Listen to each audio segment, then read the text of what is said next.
Many of you want to do nice hair. And I think many of you can do long hair. What you can't do is have patience. Just imagine how many hours I've spent to make every little line nice, clean, perfect, smooth, sharp. What you need to do is spend exactly the same amount of time as I do. Imagine how much time you spend in a portrait. Look at the hair. The hair is a lot bigger. There's a lot more going on. There's loads more small gaps, little creases, in betweens. A lot of people spend a lot of time doing nice portraits.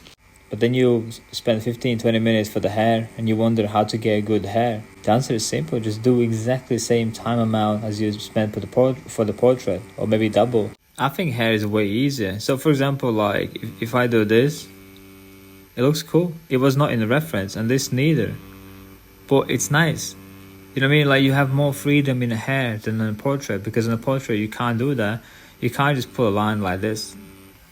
You can't. When you do hair, you have a lot of freedom in a sense.